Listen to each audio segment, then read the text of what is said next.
4.24 light-years from where you are sitting, there is a world that nearly every astronomer on Earth has dreamed about. Proxima b, the closest known exoplanet to our solar system. A rocky world, roughly the mass of Earth, orbiting inside the habitable zone of its star, where liquid water could theoretically exist on the surface. It sounds like the answer to a prayer, the nearest possible second Earth. The first realistic destination beyond our own system. But something is deeply wrong with that hope. The star it orbits is not like ours. It is violent, unstable, and relentless. And the closer scientists look at Proxima b, the more it begins to resemble not a refuge, but a trap. A world dressed in promise, hiding conditions that may be among the most hostile we have ever seriously studied. If this is the kind of science that changes how you see the universe, go ahead and hit like and subscribe. It helps more than you think, and it keeps this kind of deep content coming. Now, are you comfortable? Let's begin. On the night of August 24th, 2016, a team of astronomers led by Guillaume Anglada-Escudé held a press conference that changed the trajectory of an entire scientific field. They had been running a campaign with one of the most poetic names in modern astronomy, Pale Red Dot. The name was a deliberate echo of Carl Sagan's famous pale blue dot, the photograph of Earth taken by Voyager 1 from nearly 4 billion miles away, in which our entire world was reduced to a fraction of a single pixel suspended in a beam of scattered sunlight. The Pale Red Dot campaign was looking at a different kind of pixel, a faint red star, the closest star to our sun. And what they found orbiting it was the kind of discovery that scientists spend entire careers hoping for and almost never get. They found a planet, not a gas giant, not a scorched cinder hugging its star so tightly that its surface would glow like cooling lava. A world with a minimum mass of roughly 1.27 times that of Earth. A rocky body, probably small enough to hold onto a solid surface, probably large enough to maintain geological complexity, and it was sitting in the one place around its star where temperatures might allow liquid water to pool on the surface. The habitable zone. The announcement did not land like a typical scientific paper. It landed like a tremor. Within hours, the discovery was on the front page of nearly every major newspaper on the planet. It was discussed on television networks in dozens of languages. Social media erupted with speculation, excitement, and a strange kind of collective yearning that had nothing to do with the technical details of radial velocity measurements and everything to do with what the discovery meant emotionally to millions of people who had spent their lives wondering whether we are alone. Because this was not just another exoplanet added to a catalogue that already contained thousands. This was different. This planet orbited the nearest star to our solar system. It was, in the most literal sense, available to astronomy right next door. The star is called Proxima Centauri. It sits 4.24 light-years from Earth. In everyday terms, that distance is almost beyond comprehension, roughly 25 trillion miles. A spacecraft traveling at the speed of the Voyager probes, among the fastest objects humanity has ever launched, would need more than 70,000 years to get there. Light itself, crossing the void at nearly 670 million miles per hour, takes over 4 years to make the trip. And yet, in a galaxy that stretches 100,000 light-years from edge to edge and contains somewhere between 200 billion and 400 billion stars, 4.24 light-years is nothing. It is the gap between neighbors in an incomprehensibly vast city.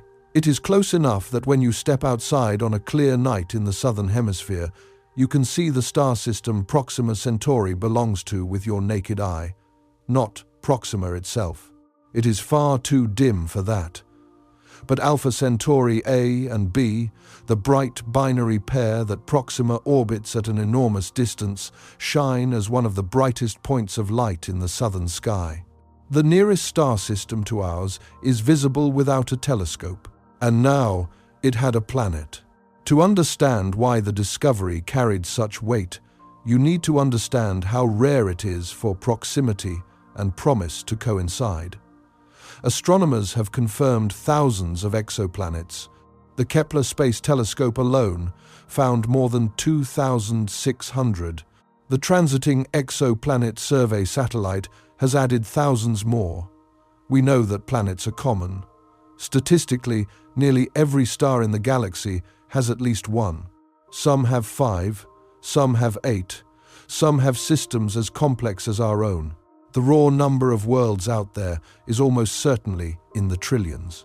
But most of those worlds are impossibly far away. Hundreds of light years, thousands, tens of thousands. They are data points in a catalogue. We know they exist. We will almost certainly never visit them. We will probably never see them directly. And for most of them, we will never know whether they have atmospheres, oceans, or anything resembling the conditions that life requires. Proxima b broke that pattern. It was close enough that for the first time in the history of the search for other worlds, scientists could seriously discuss sending something there. Not in 1,000 years, not as a thought experiment, as a real engineering problem with a real timeline and a real budget. The project already existed before the discovery was even announced. It is called Breakthrough Starshot. Funded by technology investor and science philanthropist Yuri Milner, with Stephen Hawking among its founding board members, Starshot proposed launching a fleet of ultralight spacecraft, each weighing only a few grams, propelled by an enormous ground-based laser array to roughly 20% of the speed of light. At that velocity, the journey to Proxima Centauri would take approximately 20 years. Add 4 more years for the data to travel back at light speed, and a probe launched in the middle of this century could return images of the Proxima system before the end of it. That is an extraordinary sentence. Within the lifetimes of people alive today, we might see another world up close, not a simulation, not an artist's rendering, not a statistical inference drawn from the timing of transits. An actual image of a planet orbiting another star. And the target would be Proxima b. That fact alone explains why this planet occupies a position in the human imagination that no other exoplanet has ever matched. It is not just a candidate for habitability, it is a candidate for arrival.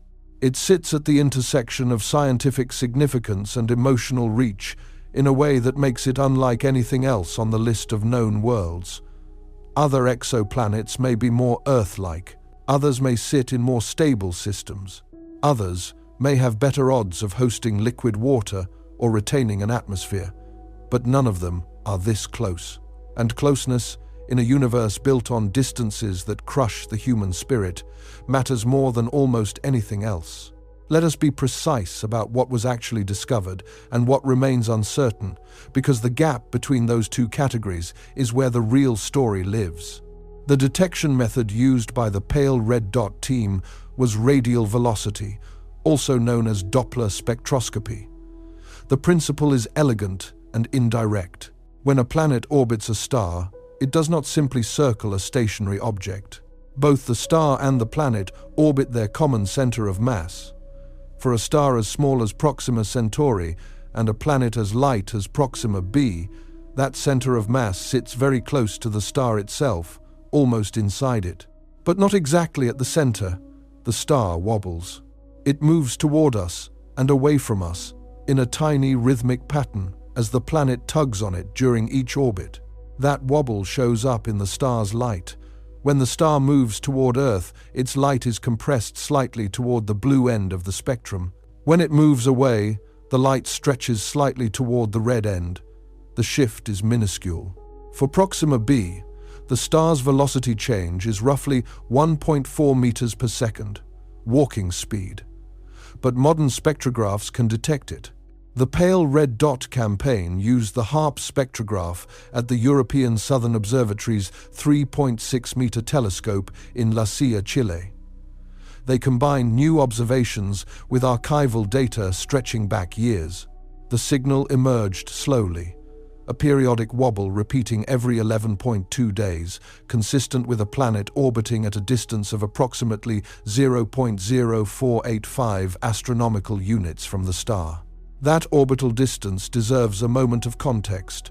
1 astronomical unit is the distance from Earth to the Sun, roughly 93 million miles. 0.0485 astronomical units is about 4.5 million miles. Proxima b orbits its star at less than 1/20th the distance Earth orbits ours.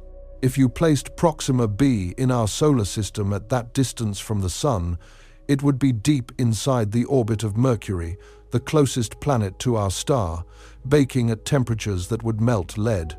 But Proxima Centauri is not the Sun. It is an M-type red dwarf, the smallest and coolest class of hydrogen-fusing star. It is a fraction of the Sun's size, a fraction of its mass, and produces less than 0.2% of the Sun's total energy output. It is so faint that despite being the closest star to Earth, it was not discovered until 1915, and it is completely invisible to the naked eye. Because Proxima Centauri is so dim, its habitable zone, the region where a planet receives enough energy for liquid water to potentially exist on its surface, sits much closer to the star than ours does to the Sun. For Proxima Centauri, that zone begins at roughly 0.04 astronomical units and extends to about 0.08. Proxima b, at 0.0485, sits comfortably within it. That placement is what turned a data point into a headline. A rocky planet, Earth mass, habitable zone, nearest star. Each word in that sequence adds weight to the one before it, and by the time you reach the end, you are looking at something that has never existed before in the catalogue of known worlds, the closest potentially habitable planet ever found. In 2020, the discovery was independently confirmed and refined using the espresso spectrograph, one of the most precise radial velocity instruments ever built, installed at the European Southern Observatory's Very Large Telescope in Chile. The new data tightened the planet's parameters. The minimum mass was revised to approximately 1.055 Earth masses, plus or minus 0.055. The orbital period was confirmed at roughly 11.2 days. The existence of the planet was no longer in question. Espresso also provided additional evidence for the Proxima system's complexity. Proxima d, a candidate planet with a minimum mass of roughly 1/4 of Earth's mass, orbiting much closer to the star with a period of about 5 days, was identified in 2022. Proxima c, a candidate super-Earth or sub-Neptune with a possible orbital period of roughly 5.2 years at a much greater distance, had been proposed in 2020 but remains debated. The system, it seemed, was not a lonely world circling a quiet ember. It was a planetary system, potentially with multiple worlds, the nearest such system to our own. But the word that matters most in this entire description is one that appears quietly and is easy to overlook: minimum. The minimum mass of Proxima b is approximately 1.055 Earth masses. That is not the actual mass. It is the lowest value the mass could be, given the geometry of the detection. Radial velocity measurements can only detect the component of a star's wobble that is directed toward or away from us. If the planet's orbit is tilted so that we are viewing it nearly edge-on, the measured wobble is close to the full effect, and the true mass is close to the minimum. If the orbit is tilted so that we are viewing it more face-on, the true wobble is larger than what we measure, and the actual mass of the planet could be significantly higher. We do not know the inclination of Proxima b's orbit. The planet does not appear to transit its star. Multiple surveys, including observations with the Spitzer Space Telescope at infrared wavelengths, have searched for the tiny dip in brightness that would occur if the planet crossed in front of Proxima Centauri from our line of sight. None has been found. The most likely explanation is that the orbital plane is tilted enough that no transit occurs as seen from Earth. Some estimates, assuming an inclination coplanar with the host star's rotation, suggest the true mass could be around 1.44 Earth masses. Other geometries would push it higher. If the inclination is low enough, the planet could even be a mini Neptune rather than a rocky world, though this is considered less likely based on occurrence rate statistics for planets in this mass and period range. This uncertainty matters because it means we do not know for certain whether Proxima b has a solid surface. We do not know its radius because it does not transit, and therefore we cannot measure its size directly. We do not know its density. We do not know its composition with any precision. We are inferring that it is rocky based on its likely mass and on what we know about the population of planets in this size range, and that inference is probably correct, but it is not confirmed. We also do not know whether Proxima b has an atmosphere. We do not know whether it has water. We do not know whether its surface is exposed to the vacuum of space or shielded by a blanket of gas. We do not know whether it has a magnetic field. Every image you have ever seen of Proxima b, every artist's rendering showing blue oceans and wispy clouds and a red sun hanging low on the horizon, is fiction. Beautiful, scientifically informed fiction, but fiction nonetheless. We have never seen this planet. We have never detected a single photon of light reflected from or emitted by its surface or atmosphere. Everything we know about Proxima b comes from the wobble of its star. That gap between what we know and what we imagine is not a minor detail. It is the central fault line running through the entire story of this world. Because the hope that surrounds Proxima b, the excitement, the mission proposals, the breathless coverage, the sense that we have found the nearest possible second Earth, all of it is built on a foundation that is half measurement and half desire. The measurement is solid, the planet exists, its mass is roughly Earth-like, its orbit places it in the habitable zone of its star. Its star is the closest to our own. Those facts are confirmed.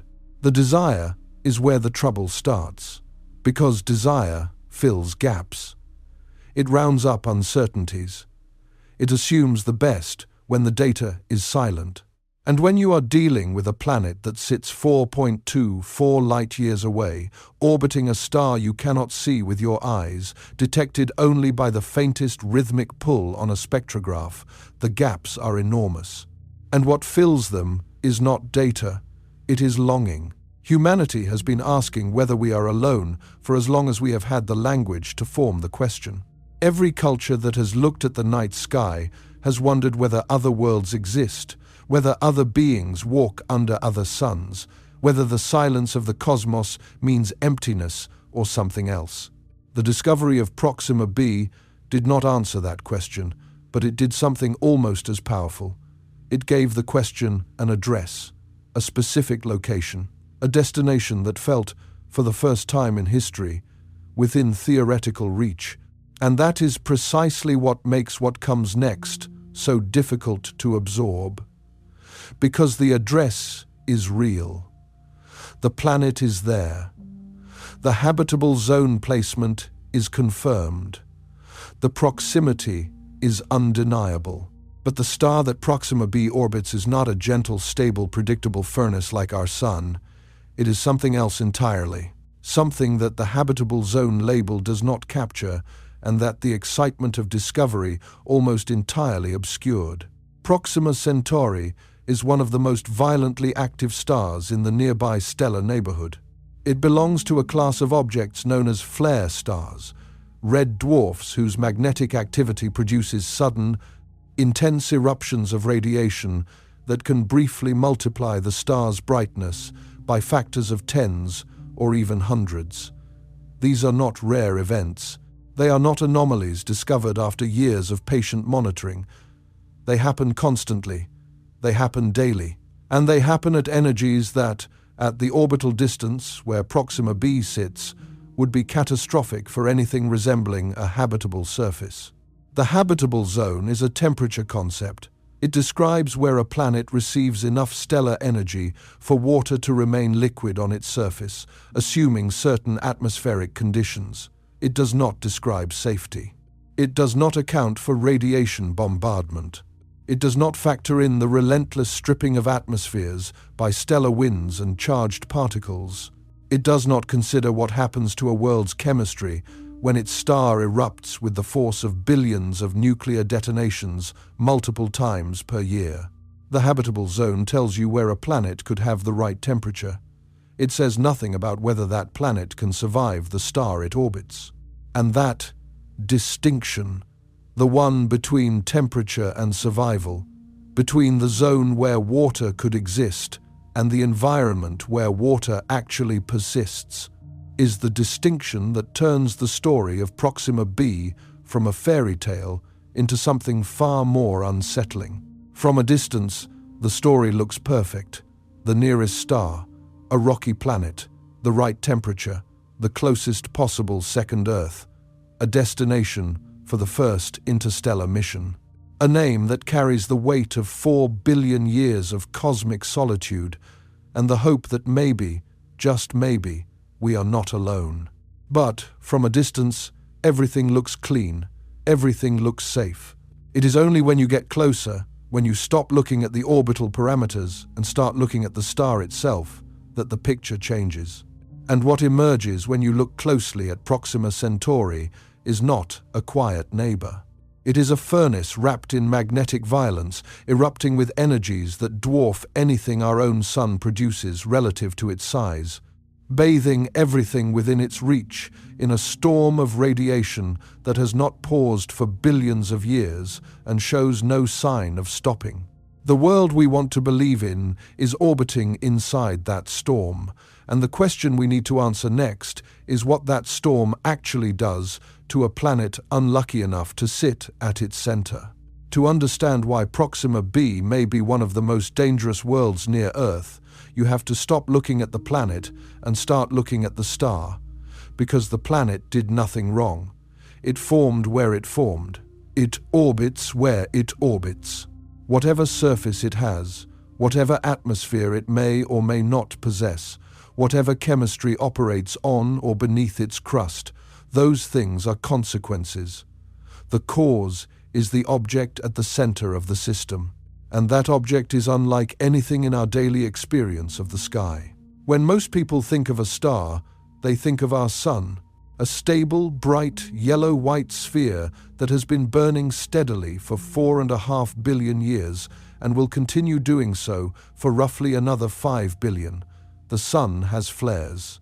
It has sunspots and coronal mass ejections and an 11-year magnetic activity cycle that modulates its behavior in ways that occasionally disrupt satellite communications and create beautiful auroral displays near Earth's pole. But on a planetary scale, the sun is a remarkably gentle companion. Its output varies by only about 0.1% over the course of its cycle. Its flares, even the most powerful ones ever recorded, deliver their energy to a planet that sits 93 million miles away, shielded by a thick atmosphere and a strong magnetic field. Earth barely notices. Proxima Centauri operates under a completely different set of rules, and the differences begin not at the surface of the star but deep inside it, in the fundamental physics of how it generates and transports energy. Our sun has a layered internal structure. At its core, hydrogen fuses into helium under immense pressure and temperature, releasing energy in the form of photons. Those photons do not travel directly outward. They enter a region called the radiative zone, where they bounce from particle to particle in a slow, random walk that takes roughly 170,000 years to traverse. Above the radiative zone sits the convective zone, where energy is carried upward by rising columns of hot plasma. The hot plasma rises, releases its energy near the surface, cools, and sinks back down. This two-layer structure matters enormously for magnetic behavior. The boundary between the radiative zone and the convective zone, called the tachocline, is where the Sun's large-scale magnetic field is believed to be generated and organized. The differential rotation between these two zones stretches and twists magnetic field lines, building up energy that is eventually released as flares and coronal mass ejections. But the process is moderated by the radiative zone beneath it, which acts as a kind of buffer, preventing the entire star from participating in the magnetic chaos at once. Proxima Centauri has no radiative zone. None. The star is so small, so cool, and so dense relative to its size that its entire interior is convective. From the core to the surface, the plasma churns in rising and falling columns with no intermediate buffer, no tachocline, no stabilizing layer to moderate the magnetic dynamics. The entire star participates in the magnetic process simultaneously. The result is a magnetic field that is both powerful and chaotic.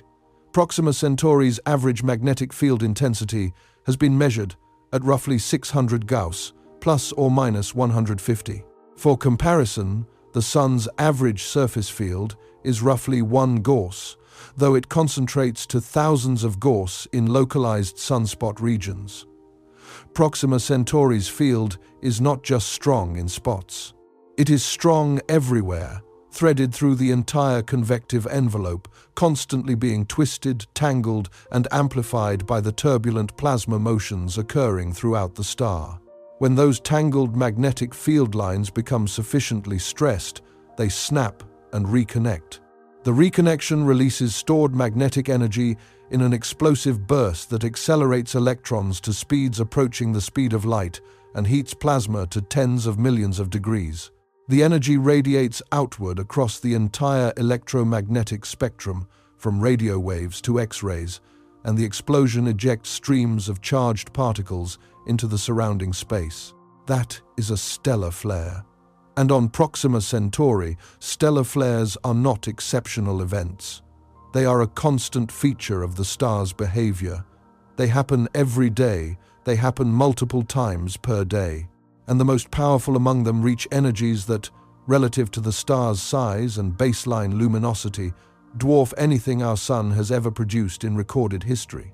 The evidence for this relentless activity has been accumulating for decades, but the most comprehensive picture arrived in March of 2025, when a team led by Kiana Burton of the University of Colorado and Meredith McGregor of Johns Hopkins University published the results of the Proxima Centauri campaign.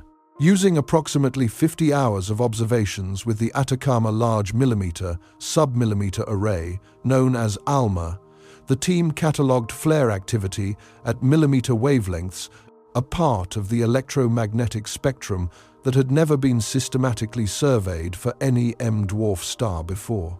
What they found was staggering. In those 50 hours of observation, ALMA detected 463 individual flare events. 463.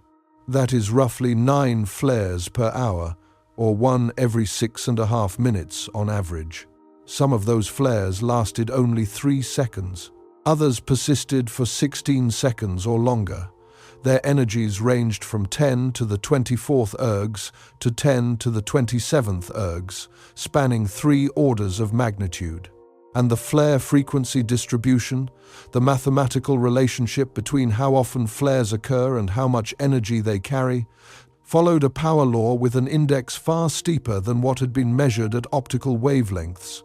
That last detail is technically dense but critically important. A steeper power law index means that the ratio of frequent small flares to rare large flares is different than previously understood.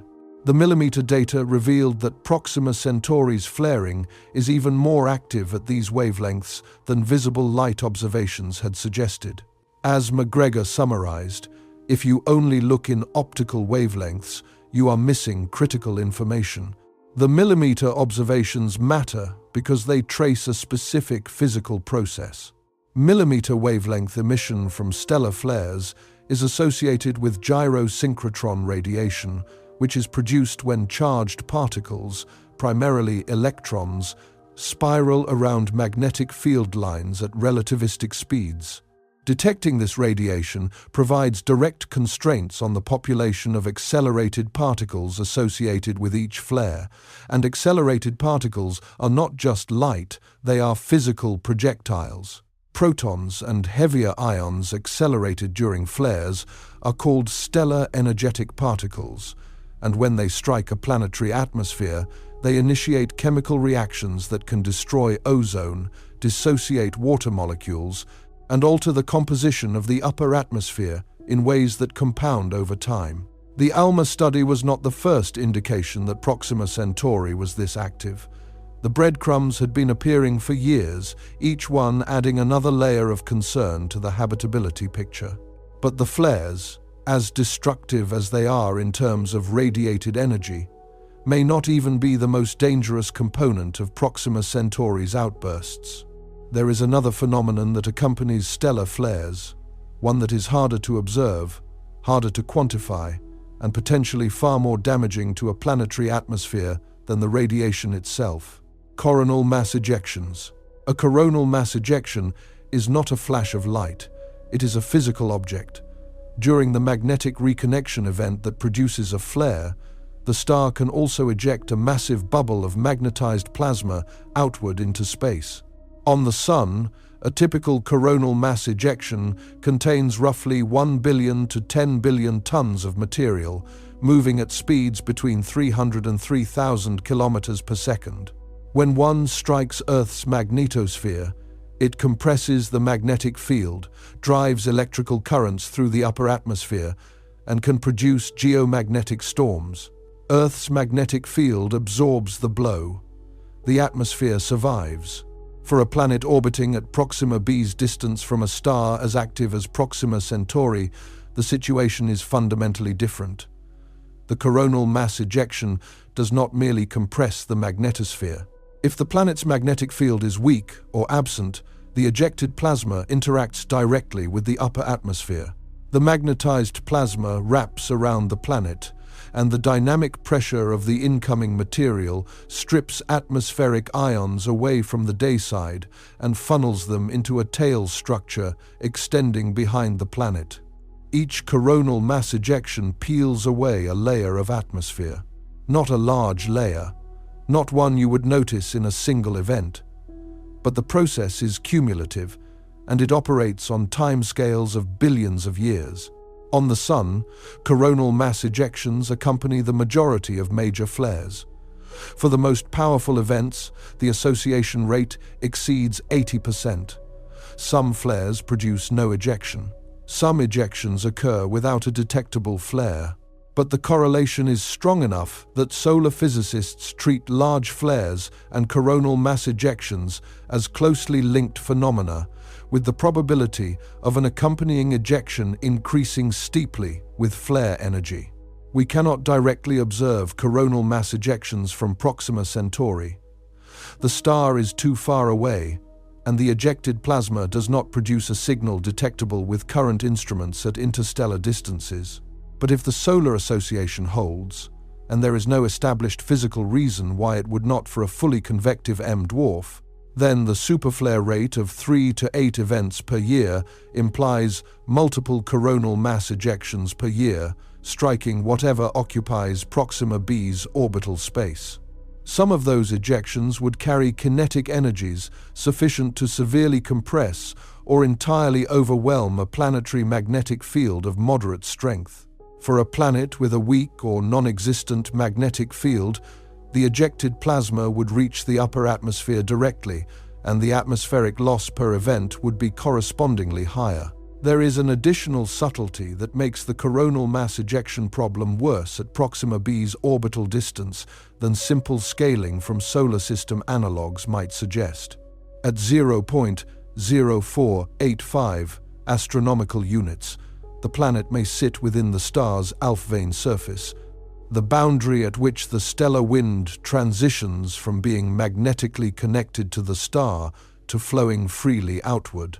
Models of M-dwarf stellar winds suggest that for stars with magnetic fields as strong as Proxima Centauri's, this boundary could extend well beyond the habitable zone. If Proxima b orbits inside it, the magnetic field of the star and the magnetic environment of the planet would be directly coupled. Coronal mass ejections arriving inside this boundary interact with the planetary environment differently than they do at Earth's orbit, where the ejection has already detached from the stellar magnetic field and is propagating as an independent structure. The coupling can enhance the energy transfer from the ejection to the planet, making the atmospheric stripping more efficient and more difficult to shield against even with a moderate magnetic field. The combination of frequent coronal mass ejections, elevated stellar wind pressure, and direct magnetic coupling between star and planet creates an erosion environment that has no analog in our solar system. Earth has never experienced anything comparable. Mars, which lost its atmosphere to solar wind stripping after its magnetic field collapsed, faced a far milder version of this process at a far greater orbital distance from a far less active star. What Proxima b faces is Mars's fate accelerated by orders of magnitude and sustained across the entire lifetime of the system. In March of 2016, the Everescope, an array of small telescopes designed to monitor the entire visible sky simultaneously, captured the first naked-eye brightness superflare ever detected from Proxima Centauri. During the event, the star's optical brightness increased by a factor of approximately 68. For a star that is normally invisible to the unaided human eye, that is an extraordinary statement. For a few minutes, Proxima Centauri brightened enough that a person standing on a hypothetical world in its system would have experienced a flash of radiation intense enough to see without any instrument at all. The estimated bolometric energy of that superflare was 10 to the 33.5 ergs. To put that in perspective, the total energy output of our Sun across all wavelengths in a single second is roughly 4 times 10 to the 33 ergs. The 2016 Proxima Centauri superflare released energy comparable to the Sun's total luminous output in roughly 1 second, compressed into a burst lasting only a few minutes, from a star that is normally less than 2/1000ths as bright. The Everescope team, led by Ward Howard, did not stop at documenting a single event. Over 2 years of monitoring, they recorded 23 additional large flares from Proxima Centauri, with energies ranging from 10 to the 30.6 ergs to 10 to the 32.4 ergs. Based on those rates and the single superflare detection, they estimated that superflares of comparable energy occur roughly 5 times per year at Proxima Centauri.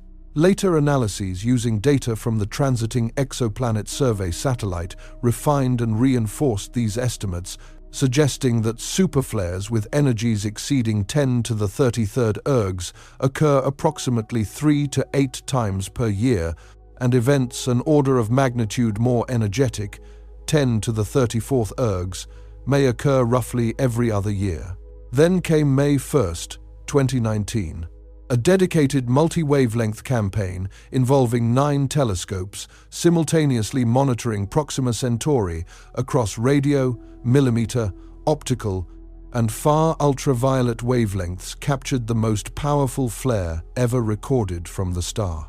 At some wavelengths, the flare was more than 1,000 times brighter than any previously observed Proxima Centauri flare. At far ultraviolet wavelengths, it was more than 14,000 times brighter than the star's quiescent output. The event lasted several minutes and displayed characteristics consistent with magnetic loop reconnection events, similar to solar flares, but operating at energies that our Sun has never been observed to produce. The significance of the 2019 event extends beyond its raw energy. What made it scientifically transformative was the fact that 9 instruments observed it simultaneously. Radio telescopes recorded the gyrosynchrotron emission from accelerated electrons spiraling in the star's magnetic field. ALMA captured the millimeter wavelength component, tracing the particle acceleration processes in real time. Optical telescopes, including TESS and ground-based facilities, tracked the white light brightening of the stellar surface across multiple bandpasses. And the Hubble Space Telescope's far ultraviolet instruments measured the output in the wavelengths most directly relevant to atmospheric photochemistry on any orbiting world. Each wavelength tells a different part of the story.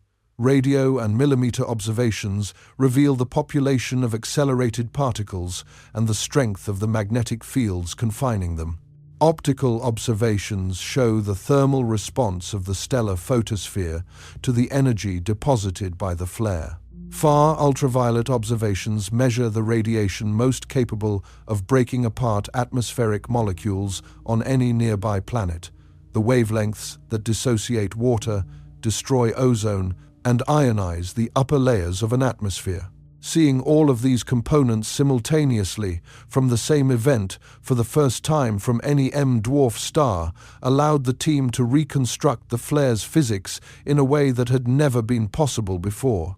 The data confirmed that the flare mechanism was consistent with magnetic loop reconnection, the same fundamental process that drives solar flares, but operating at energies and particle acceleration rates that dwarf anything observed on the Sun.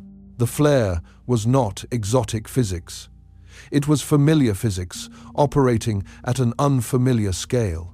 And that familiarity made the implications more concrete rather than less, because it meant that solar flare models could be reliably scaled to estimate the particle fluxes and radiation doses that Proxima b would receive during such an event.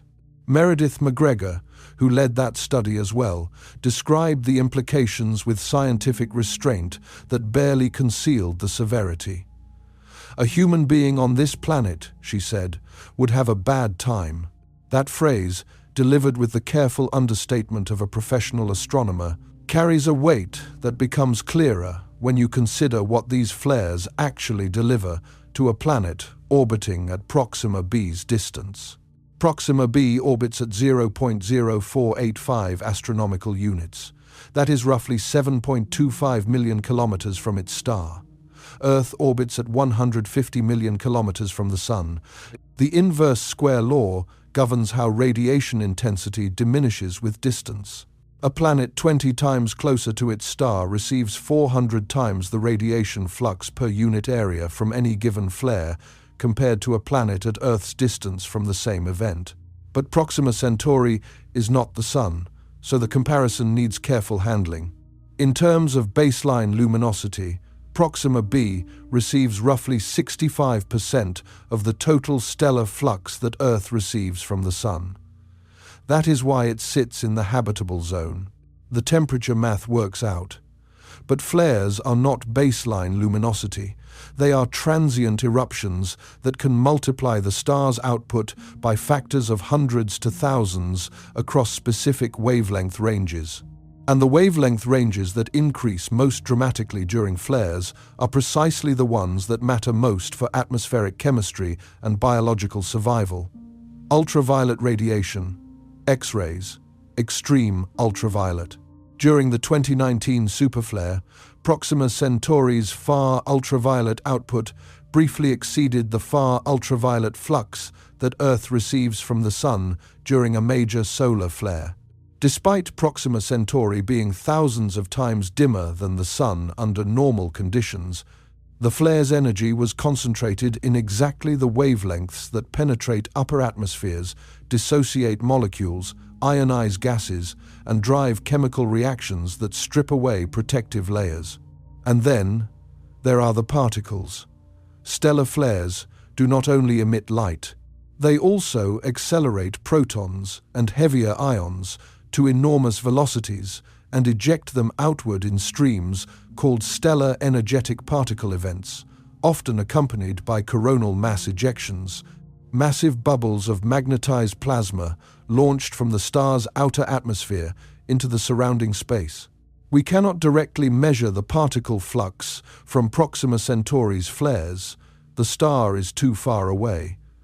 But solar physics provides a framework for estimation. On the Sun, the largest flares are almost always accompanied by significant energetic particle events and coronal mass ejections. Scaling these associations to Proxima Centauri's flare energies and accounting for the much shorter distance to Proxima B's orbit produces estimates of particle bombardment that are, by any standard, applicable to planetary science, extreme. The stellar wind itself, the continuous outflow of charged particles from the star's corona, independent of any flare activity, is also significantly more intense at Proxima B's orbital distance than the solar wind is at Earth. Estimates vary depending on assumptions about the stellar wind velocity and density, but most models suggest that the stellar wind pressure at Proxima B is between 10 and 1,000 times greater than the solar wind pressure at Earth's orbit. The higher end of that range applies during periods of elevated stellar magnetic activity, which for Proxima Centauri is not a cycle the way it is for the Sun, but something closer to a permanent state, punctuated by occasional relative calms. Proxima Centauri does have a magnetic activity cycle. Observations suggest it runs approximately 7 years in length, during which the star's magnetic field configuration changes and the flare rate modulates. But even during the quieter phases of this cycle, the star remains enormously active by solar standards. There is no period in Proxima Centauri's observed behavior that resembles the relative calm of a solar minimum. The baseline is violence. The cycle modulates the degree of that violence without ever approaching peace. This is the environment in which Proxima B exists. A world bathed in a stellar wind many times denser than anything Earth experiences. A world subjected to superflares several times per year that briefly flood its orbital space with ultraviolet and X-ray radiation at intensities comparable to or exceeding what Earth receives from the Sun during the most extreme solar events, despite the enormous difference in baseline stellar luminosity. A world where lower energy flares occur multiple times per hour, every day, every year, for billions of years. A natural question at this point is whether Proxima Centauri is an outlier. Perhaps it is simply an unusually angry star, and other M dwarfs provide calmer harbors for their planets. The answer is not comforting. Proxima Centauri is active, but it is not uniquely active. Studies of flare rates across large samples of M-dwarf stars, including catalogues assembled from Kepler and TESS photometry, covering tens of thousands of targets, show that fully convective M-dwarfs, as a class, exhibit elevated activity levels compared to earlier type stars. The dividing line falls at roughly spectral type M3 to M4, where the stellar interior transitions from having a radiative core and convective envelope to being fully convective throughout. Stars below this boundary, the late M dwarfs, including Proxima Centauri at M5.5, are overwhelmingly active. Their flare rates are higher, their magnetic fields are stronger, and their activity persists for longer fractions of their main sequence lifetimes. Some M dwarfs are less active than Proxima Centauri. Some are more active. The distribution is broad.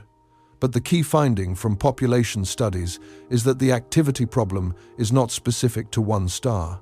It is a feature of the spectral class.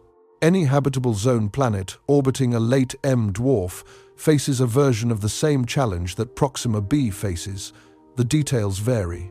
The star's rotation rate, age, magnetic field topology, and metallicity all modulate the specifics. But the fundamental tension between habitable zone temperatures and hostile radiation environments is structural. It is built into the physics of how these stars generate and transport energy. This means that the problem Proxima B illustrates is not a single planet's bad luck. It is a category-wide challenge that affects the habitability prospects of the most common type of planetary system in the galaxy. And Proxima B, because it is the closest and most accessible example, has become the proving ground where that challenge is being tested most rigorously. And this raises a question that cuts to the heart of the entire habitability discussion. What does the term habitable zone actually mean when the zone in question is defined by temperature but defined against by everything else? The habitable zone is one of the most widely used concepts in exoplanet science. It is also one of the most widely misunderstood. When astronomers say a planet is in the habitable zone, they are making a statement about equilibrium temperature. They are saying that the planet receives an amount of stellar radiation that, given certain assumptions about atmospheric composition and reflectivity, would allow liquid water to exist on the surface. That is it. That is the entire content of the claim. The habitable zone does not account for whether the planet has an atmosphere. It does not account for whether the planet can retain an atmosphere against the stellar environment it exists in. It does not account for magnetic shielding, tidal effects, atmospheric chemistry, or radiation damage to surface molecules. It does not distinguish between a world with a thick, protective blanket of nitrogen and oxygen and a bare rock with no gas above it at all. Both can sit in the habitable zone. One can support oceans. The other is functionally identical to the vacuum of space with a temperature label attached. For planets orbiting sun-like stars, the distinction is less critical because the stellar environment within the habitable zone is relatively benign. The solar wind at Earth's orbit is manageable. Solar flares are infrequent and moderate. The UV flux is present, but does not dominate the energy budget. A planet in the habitable zone of a G-type star has a reasonable chance of retaining its atmosphere over billions of years if it starts with one. For planets orbiting active M dwarfs like Proxima Centauri, the distinction is everything. The habitable zone is determined by the star's steady-state luminosity, but the threats to habitability come from the star's transient and eruptive behavior, which operate on entirely different scales. The habitable zone says the temperature is right.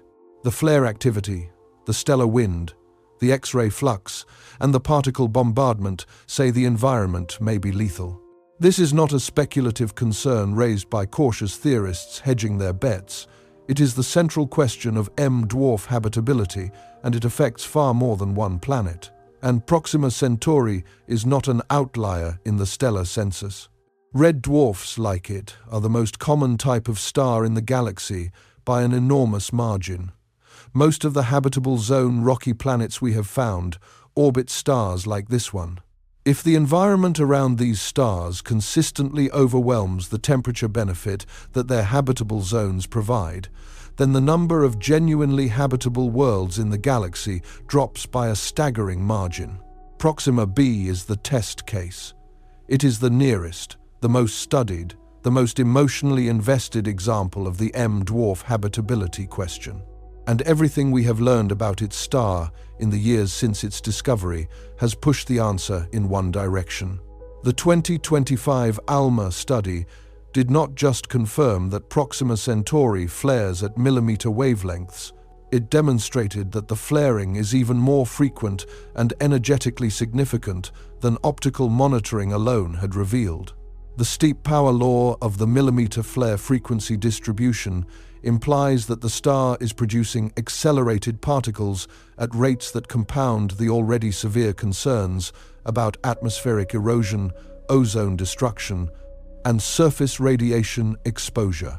McGregor framed the core question with precision. Our sun's activity does not remove Earth's atmosphere and instead causes beautiful auroras because we have a thick atmosphere and a strong magnetic field to protect our planet. But Proxima Centauri's flares are much more powerful, and we know it has rocky planets in the habitable zone. What are these flares doing to their atmospheres? Is there such a large flux of radiation and particles that the atmosphere is getting chemically modified or perhaps completely eroded? That question is not rhetorical. It is the question we are about to address directly. Because the flares are only the most visible layer of a problem that extends far deeper into the planet's history, its rotation, its magnetic field, and the fundamental chemistry of its surface and sky. The star is not merely hostile in the present. It was hostile in the past, during a critical phase of its evolution when Proxima b was still young, still forming its atmosphere, still accumulating or losing the water that would determine whether it could ever be habitable at all. And the nature of that early hostility is not a scaled-up version of what we see today. It is a different kind of threat entirely, one rooted not in flares, but in the way red dwarf stars are born. What Proxima Centauri did to its planets before it settled into its current state may have sealed Proxima b's fate long before the first superflare was ever recorded. And what that early history looks like, combined with the ongoing bombardment, combined with the tidal forces, combined with the atmospheric chemistry, builds a picture that does not look like a habitable world struggling against adversity. It looks like a world that may have lost the fight before it began. The flares are what people notice first. They are dramatic, measurable, and easy to visualize. A star erupting, a planet caught in the blast. The image is immediate and visceral, but the flares are only one layer of a problem that has been building since before Proxima b existed in its current form. Beneath the surface drama of stellar eruptions, there are quieter, slower, more permanent forces at work. And when you stack them on top of each other, what emerges is not a world facing a single challenge that might be overcome with the right conditions. It is a world caught inside a series of overlapping threats, each one reinforcing the others, each one removing a different piece of what habitability requires. The first layer is the one that may have mattered most, and it happened billions of years ago, during a phase of Proxima Centauri's life that has no parallel in the history of our own Sun. Stars like our Sun reach the main sequence, the stable hydrogen-fusing phase that defines most of their lifespan, relatively quickly. The Sun's pre-main sequence phase, the period between its initial gravitational collapse and the establishment of stable core fusion, lasted roughly 50 million years. During that phase, the young Sun was brighter and more variable than it is today, but its habitable zone was not dramatically different from where it would eventually settle. Earth formed in a region that transitioned smoothly into the long-term habitable zone without spending an extended period under extreme irradiation. Red dwarfs do not follow this pattern. Because they are so small and so cool, their gravitational contraction proceeds much more slowly. A star like Proxima Centauri, with roughly 12% of the Sun's mass, takes far longer to contract to its final size and settle into stable hydrogen fusion. During that contraction phase, the star is significantly more luminous than it will be once it reaches the main sequence. For Proxima Centauri, stellar evolution models estimate the full pre-main sequence duration at several hundred million years to roughly 1 billion years. Throughout that entire period, the star was brighter than its current steady-state luminosity, and its habitable zone was correspondingly farther out. Here is what that means for Proxima b. Today, the planet orbits at 0.0485 astronomical units, comfortably inside the habitable zone, defined by Proxima Centauri's current luminosity. But during the pre-main sequence phase, that same orbital distance was not in the habitable zone. It was inside the inner edge. It was too close. The planet was receiving more radiation than the habitable zone allows, enough to push surface temperatures beyond the point where liquid water can exist under any reasonable atmospheric pressure. If Proxima b formed at or near its current orbital distance, and most formation models suggest that it did, then it spent roughly 170 million years in a runaway greenhouse state. 170 million years. That number comes from detailed evolutionary modeling by Rory Barnes and colleagues using a software package called vPlanet, published in conjunction with the original Discovery analysis. Their work traced the coupled evolution of the star and the planet across billions of years, accounting for stellar luminosity changes, tidal heating, atmospheric escape, and water loss. A runaway greenhouse is not merely a warm climate, it is a phase transition. When a planet receives enough stellar radiation, its surface water begins to evaporate at a rate that saturates the atmosphere with water vapor. Water vapor is a potent greenhouse gas. More vapor means more heat retention, which means more evaporation, which means more vapor. The cycle feeds itself until the oceans boil entirely and the atmosphere becomes a thick envelope of steam. On Earth, the runaway greenhouse threshold has never been crossed. On Venus, it may have been crossed early in that planet's history, and the result is the world we see today. A surface hot enough to melt lead, atmospheric pressure 90 times that of Earth, and no liquid water anywhere. Venus is often described as Earth's twin gone wrong, but Venus at least had the advantage of orbiting a stable star whose luminosity was not dramatically higher during the critical early period. Proxima b did not have that advantage. During the pre-main sequence phase, as the planet sat inside the runaway greenhouse threshold, its water, if it had any, would have vaporized into the upper atmosphere. And in the upper atmosphere, water molecules are vulnerable to a process called photolysis. Ultraviolet radiation from the star, which was even more intense during the pre-main sequence phase than it is today, breaks water molecules apart into hydrogen and oxygen atoms.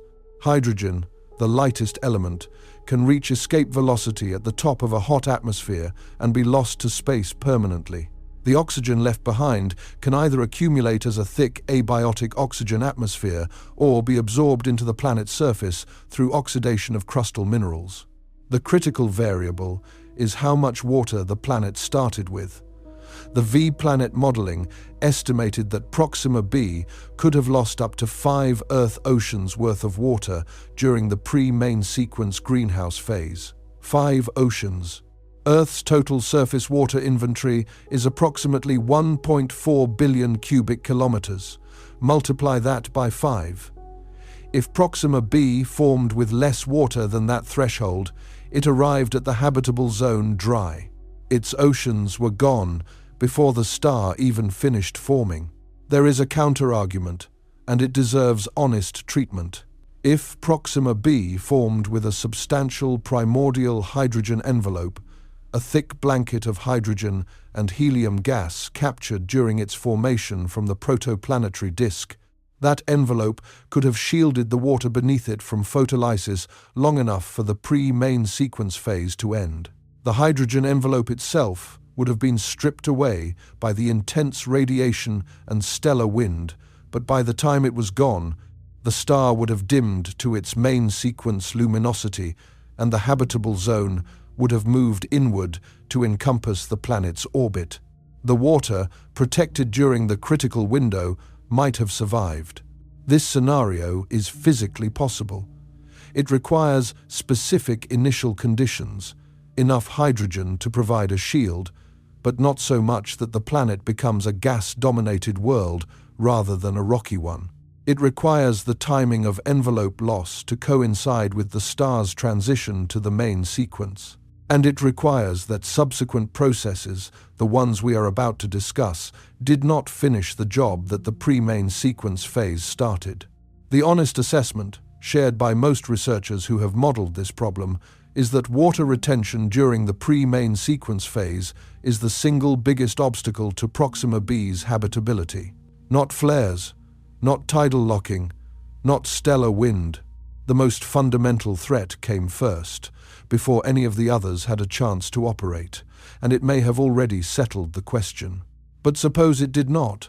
Suppose Proxima b retained some fraction of its water through the pre-main sequence gauntlet. Suppose it emerged into the habitable zone with oceans, an atmosphere, and the raw materials for a potentially living world. What then? Then the second layer begins: atmospheric erosion. A planetary atmosphere is not a permanent feature. It is a balance between sources and sinks. Volcanoes add gas. Impacts deliver volatiles. Outgassing from the interior replenishes what is lost. On the other side of the ledger, atmospheric particles can be stripped away by the stellar wind, blown off by radiation pressure, sputtered away by energetic particle impacts, or lost through thermal escape when upper atmospheric temperatures are high enough for gas molecules to reach escape velocity. On Earth, the balance favors retention. Our atmosphere is thick. Our magnetic field deflects most of the solar wind around the planet, preventing direct interaction between the charged particle stream and the upper atmosphere. Our gravity is strong enough to hold onto nitrogen and oxygen molecules, even at the elevated temperatures of the upper thermosphere. The loss rate is not zero. Earth does lose some atmospheric hydrogen and helium over geological time, but the rate is slow enough that the atmosphere has persisted for over 4 billion years with no sign of catastrophic depletion. Proxima b faces a categorically different situation. The stellar wind bombardment at that orbital distance operates at intensities that dwarf anything in our solar system, with the baseline pressure alone exceeding what Earth experiences by at least an order of magnitude and potentially far more. During flare events, the particle flux increases dramatically above even that elevated baseline. Coronal mass ejections, which on the Sun can compress Earth's magnetosphere and drive geomagnetic storms, would arrive at Proxima b with far greater intensity and far less warning due to the shorter travel distance. There is a counter-argument in the literature that deserves honest treatment here, because it represents the most plausible pathway through which Proxima b could maintain an atmosphere despite the erosion pressure. Volcanic outgassing. On Earth, volcanoes continuously release gases from the planet's interior into the atmosphere. Carbon dioxide, water vapor, sulfur dioxide, and other volatile compounds are expelled during eruptions and through slower degassing processes at volcanic vents and mid-ocean ridges.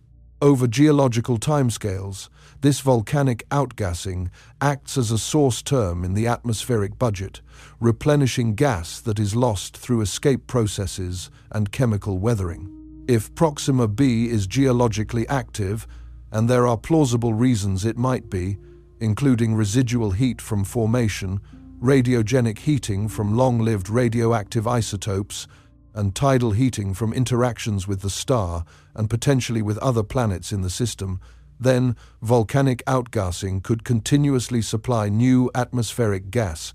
In principle, if the outgassing rate exceeds the stripping rate, the planet could maintain a secondary atmosphere indefinitely, even without a magnetic field and even under intense stellar wind bombardment. This is a real possibility, and any honest assessment of Proxima b's prospects must acknowledge it. Some models of rocky planet evolution around M dwarfs have explored scenarios in which volcanic resupply sustains a thick carbon dioxide atmosphere that is dense enough to redistribute heat from the day side to the night side, prevent atmospheric collapse, and even support liquid water in certain regions. However, the balance between supply and loss depends critically on the numbers. Earth's total volcanic carbon dioxide output is estimated at roughly 300 to 600 million metric tons per year. That rate is sufficient to maintain Earth's atmosphere against the modest escape losses driven by the relatively gentle solar wind at 1 astronomical unit. For Proxima b, the escape losses driven by the enormously amplified stellar wind bombardment described earlier, augmented by frequent superflare-driven sputtering and ion pickup events, would need to be matched by volcanic output at rates potentially hundreds of times greater than Earth's. Whether any rocky planet can sustain volcanism at those rates over billions of years is an open question, but the required output pushes well beyond anything observed in our solar system. Even Io, the most volcanically active body we know of, driven by extreme tidal heating from Jupiter's gravity, produces volcanic output that would fall short of compensating for the estimated atmospheric losses at Proxima b under the upper range of stellar wind models. The secondary atmosphere scenario is not impossible. but it requires sustained geological activity at extraordinary levels across the entire lifetime of the planet, and it still does not address the ozone destruction problem, because a replenished atmosphere without ozone protection is an atmosphere that allows ultraviolet radiation to reach the surface unimpeded. You can replace the gas. You cannot replace the shield as fast as it is destroyed. Whether Proxima b can withstand this bombardment depends critically on one factor that we cannot currently measure: whether the planet has a magnetic field. A planetary magnetic field is generated by a process called the geodynamo. Convective motion of electrically conducting fluid in a planet's outer core, driven by heat escaping from the inner core, creates electrical currents that sustain a large-scale magnetic field. On Earth, the outer core is composed of liquid iron and nickel, and the convective circulation is driven partly by the solidification of the inner core, which releases latent heat, and partly by the decay of radioactive elements in the mantle. The geodynamo requires rotation. Specifically, it requires the Coriolis effect produced by planetary rotation to organize the convective flows into the helical patterns that generate coherent magnetic fields. Faster rotation generally produces a stronger dynamo effect. Earth rotates once every 24 hours, and its magnetic field, while variable, has been strong enough to shield the atmosphere for billions of years. Proxima b is almost certainly tidally locked. This is the third layer of hostility, and it connects directly to the magnetic field problem. Tidal locking occurs when the gravitational interaction between a planet and its star slows the planet's rotation until one hemisphere permanently faces the star and the other permanently faces away. The mechanism is the same one that has locked the Moon's rotation to its orbit around Earth, which is why we always see the same face of the Moon. For a planet orbiting as close to its star as Proxima b does, the tidal forces are enormous, and the time scale for locking is short compared to the age of the system. Calculations of the tidal locking timescale for Proxima b consistently produce values well under 1 billion years. The system is estimated to be roughly 5 billion years old, possibly older. Proxima b has almost certainly been tidally locked for the vast majority of its existence. Tidal locking has profound consequences for climate, which we will address in a moment. But its most immediate relevance here is what it does to the dynamo. A tidally locked planet rotates once per orbit. For Proxima b, that means one rotation every 11.2 days. Compare that to Earth's one rotation per day. The rotation rate of Proxima b is roughly 11 times slower than Earth's. Slower rotation means a weaker Coriolis effect. A weaker Coriolis effect means less organized convective flows in the core. Less organized convection means a weaker or potentially non-existent magnetic field. The relationship is not perfectly linear, and there are models that suggest a tidally locked planet with the right core composition and heat flow could still maintain some degree of magnetic protection. But the consensus among geophysicists who model planetary dynamos is that a planet rotating as slowly as Proxima b would struggle to produce a dipolar magnetic field comparable to Earth's. Without a strong magnetic field, the planet's atmosphere is directly exposed to the stellar wind. Charged particles from the star interact with the upper atmosphere through a process called ion pickup, in which stellar wind protons transfer momentum to atmospheric ions, accelerating them to escape velocity. The effect is cumulative. Each interaction strips away a small number of atmospheric particles. Over billions of years, the total loss can be catastrophic. Mars provides a cautionary example. Mars lost its global magnetic field roughly 4 billion years ago when its core cooled and the dynamo shut down. Since then, the solar wind has been interacting directly with the Martian atmosphere, and Mars has lost the vast majority of its original atmospheric mass. Its surface pressure today is less than 1% of Earth's. The Mars Atmosphere and Volatile Evolution Mission, MAVEN, directly measured the current atmospheric loss rate and confirmed that solar wind stripping has been a major driver of Mars's atmospheric decline over geological time. And Mars orbits at 1.5 astronomical units from a relatively quiet G-type star. Proxima b orbits at 0.0485 astronomical units from one of the most violently active M dwarfs in the solar neighborhood. If Mars could not hold its atmosphere against the solar wind without a magnetic field, the prospects for Proxima b under far more intense bombardment are deeply concerning. The Mars comparison deserves more than a passing reference, because the MAVEN mission produced specific, quantitative results that illuminate what atmospheric stripping actually looks like when you measure it directly.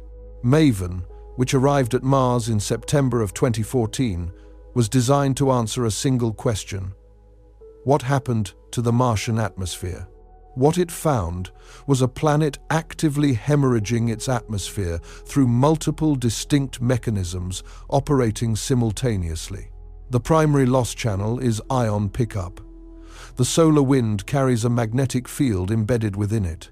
When that magnetic field encounters ions in Mars's upper atmosphere, primarily oxygen ions produced by ultraviolet photolysis of carbon dioxide, it accelerates them to velocities exceeding Mars's escape speed and carries them away. MAVEN measured this process directly and found that Mars currently loses roughly 100 grams of atmosphere per second through this mechanism alone. That sounds small. Over 4 billion years, it accounts for the loss of a substantial fraction of the original atmospheric inventory. But ion pickup is not the only process at work. MAVEN also detected sputtering, a mechanism that operates when energetic particles from the solar wind or from solar energetic particle events strike the upper atmosphere with enough energy to knock neutral atoms and molecules directly into space. Sputtering does not require the target particle to be ionized first. It is a physical collision process, more akin to a billiard ball impact than an electromagnetic interaction. The incoming proton or heavy ion transfers kinetic energy to an atmospheric molecule, and if that energy exceeds the molecule's gravitational binding energy, the molecule escapes. Sputtering is particularly effective during solar storms, when the flux of energetic particles increases dramatically. A third mechanism, photochemical escape, involves ultraviolet radiation dissociating molecules in the upper atmosphere into fragments with enough kinetic energy to escape directly. Hot oxygen atoms produced by the dissociation of carbon dioxide, for example, can reach escape velocity without any interaction with the stellar wind at all. Each of these processes operates independently. Each has its own rate, its own dependence on stellar activity, and its own sensitivity to the presence or absence of a planetary magnetic field. On Mars, all three operate continuously, with rates that increase significantly during solar storm events. MAVEN measured atmospheric escape rates during a major solar storm in March of 2015 and found that the loss rate increased by a factor of roughly 10 to 20 compared to quiet conditions. Now, scale those findings to Proxima b. The stellar wind pressure exceeds what Mars faces by a wide margin, driven by proximity alone before flare activity is even considered. The flare frequency is incomparably greater. The energetic particle flux during superflares exceeds anything Mars experiences by orders of magnitude, and the orbital distance is so compressed that every erosion mechanism operates with enormously amplified intensity compared to anything in the inner solar system. The MAVEN results demonstrate that atmospheric stripping is not a theoretical concern. It is a measured, quantified, ongoing process on a planet orbiting a relatively quiet star at a comfortable distance. For Proxima b, the same physics applied under far more extreme conditions produces escape rates that, even under conservative assumptions, threaten the survival of any atmosphere over timescales far shorter than the age of the system. There is also a distinction between thermal escape and non-thermal escape that matters here. Thermal escape, also called Jeans escape, occurs when particles in the high-energy tail of the atmospheric temperature distribution reach escape velocity through random thermal motion. This process is slow for heavy molecules like nitrogen and oxygen at Earth-like temperatures. Non-thermal escape encompasses all of the mechanisms just described: ion pickup, sputtering, photochemical escape, and others, and operates at rates that can exceed thermal escape by orders of magnitude under active stellar conditions. For Proxima b, non-thermal escape driven by the intense stellar environment would dominate the atmospheric loss budget, and the rates involved make long-term atmospheric retention without a strong magnetic shield extremely difficult. Now consider the climate consequences of tidal locking itself, independent of the magnetic field problem. A tidally locked planet has one hemisphere in permanent daylight and one in permanent darkness. The day side receives all of the stellar radiation, the night side receives none. Without an atmosphere capable of moving heat from the lit hemisphere to the dark one, the temperature contrast between the two sides becomes extreme. The day side bakes, the night side freezes. And depending on how thin the atmosphere is, the consequences of that freezing can extend far beyond surface temperature. Whether a tidally locked planet can sustain a viable climate depends entirely on the thickness and composition of whatever atmosphere it possesses, and the efficiency with which that atmosphere transports energy across the planetary surface. Climate models have explored this question extensively for Proxima b, and the results describe a world unlike anything in our experience. But those models assume the atmosphere exists. They assume it has not been stripped away by the stellar wind. They assume it has not been chemically destroyed by billions of years of flare bombardment. They assume the water survived the pre-main sequence greenhouse. Each assumption carries the weight of everything discussed in this story so far, and each one has a significant probability of being wrong. Even under the most optimistic atmospheric scenarios, the climate of a tidally locked Proxima b would be radically different from anything on Earth. The substellar point, the location on the surface directly beneath the star, would experience perpetual noon. Temperatures there could reach extreme levels even within habitable zone parameters. The antistellar point, the center of the night side, would sit in permanent frigid darkness.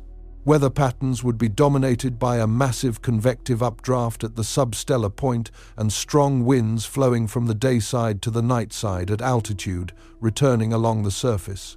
The planet would have no seasons, no day-night cycle, no sunrise or sunset. The star would hang motionless in the sky for observers on the day side and would never appear at all for observers on the night side. This is not merely an aesthetic difference. It fundamentally alters the conditions under which atmospheric chemistry operates, ocean circulation occurs, and biological processes could hypothetically function. Life on Earth depends on the diurnal cycle in ways so pervasive that most of them are invisible to us. Photosynthesis follows the day. Sleep cycles follow the night. Temperature oscillations drive weather patterns that distribute water and energy across the globe. A world without those cycles is not just unfamiliar. It is operating under constraints that may prevent the kinds of chemical and biological complexity that habitability implies. The climate models paint a picture that is worth dwelling on, because it is where the abstraction of tidal locking transforms into something visceral.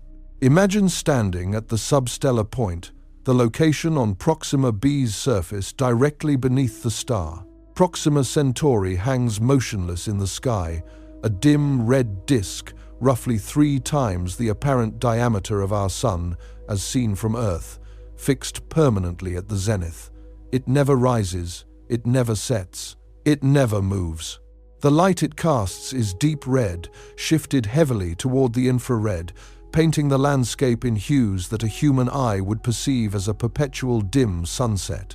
The ground beneath you receives the full intensity of the star's radiation, such as it is, at every moment of every day for billions of years. Convective updrafts pull warm air upward in a massive permanent column, drawing cooler air inward along the surface from the surrounding regions in a pattern that some climate models describe as resembling a planetary scale sea breeze that never stops. Now walk toward the terminator, the line dividing the permanent day side from the permanent night side. As you move away from the substellar point, the star drops toward the horizon. The light becomes more oblique. Temperatures fall. If there is an ocean, it might begin to freeze as you approach the terminator, or it might remain liquid in a narrow ring where temperatures balance between the warmth of the day side and the cold of the night side. This terminator zone is where most climate models place the best chance for liquid water, if liquid water exists at all. It is a ring-shaped habitable region on a planet where the rest of the surface is either too hot or too cold or too dark for anything resembling Earth-like conditions. Cross the terminator and step onto the night side, and the star vanishes below the horizon. It does not merely set, it disappears and never returns. The sky above you shows only stars, assuming an atmosphere exists to look through. The ground receives no stellar energy. Temperatures plunge. Depending on the atmospheric thickness and composition, the night-side surface temperature could drop to -100 degrees Celsius or colder. If the atmosphere is thin, carbon dioxide and even nitrogen can freeze out of the atmosphere and accumulate as ice deposits on the night-side surface, progressively thinning the atmospheric blanket and reducing its ability to transport heat. This is atmospheric collapse, and once it begins, it feeds itself. Less atmosphere means less heat transport. Less heat transport means colder night-side temperatures. Colder temperatures mean more gas freezing out. The process can thin the atmosphere until what remains is too sparse to support any meaningful climate at all.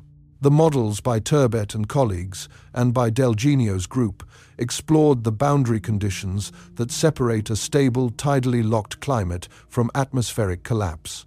Their results suggest that a planet with at least 1 bar of atmospheric pressure and significant greenhouse gas content can avoid collapse and maintain a viable climate in the terminator region. But a planet with a thinner atmosphere, particularly one that has been partially eroded by stellar wind stripping over billions of years, could cross the threshold into collapse. The margin between survival and failure may be narrow, and the direction of every other process we have discussed, pre-main sequence water loss, atmospheric erosion, magnetic field weakness, pushes toward the thin atmosphere side of that margin. The result is a world that, even in the most optimistic scenario, looks nothing like Earth. It is a world where habitability, if it exists, is confined to a narrow ring, where one hemisphere bakes under a motionless red star and the other freezes in eternal darkness, where the atmosphere is maintained, if at all, by a precarious balance between volcanic resupply and stellar erosion that could tip toward collapse at any point, where the seasons do not change, the day does not cycle, and the fundamental rhythms that drive climate and chemistry on Earth simply do not exist. This is the optimistic case, and it is already alien enough to challenge every assumption embedded in the word habitable. And now we reach the 4th layer, the one that ties the stellar activity directly to the atmospheric chemistry of the planet and produces what may be the most unambiguous death sentence in the entire analysis: ozone destruction. On Earth, ozone is a trace gas concentrated in the stratosphere at altitudes of roughly 15 to 35 kilometers, produced when ultraviolet radiation from the sun splits molecular oxygen into individual atoms that recombine with other oxygen molecules. The ozone layer absorbs the most biologically damaging wavelengths of ultraviolet radiation, preventing them from reaching the surface. Without it, the surface of Earth would be bathed in radiation energetic enough to damage DNA, destroy proteins, and sterilize exposed environments. The ozone layer is not invulnerable. it can be depleted by chemical reactions involving nitrogen oxides, hydrogen oxides, and halogen compounds. On Earth, the most famous example is the ozone hole over Antarctica, caused by chlorofluorocarbon compounds that release chlorine atoms in the stratosphere.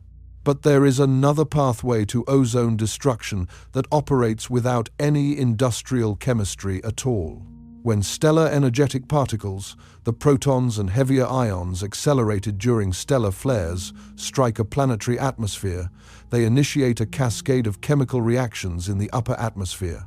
The incoming particles break apart molecular nitrogen and molecular oxygen, producing nitrogen oxide compounds, particularly nitric oxide and nitrogen dioxide.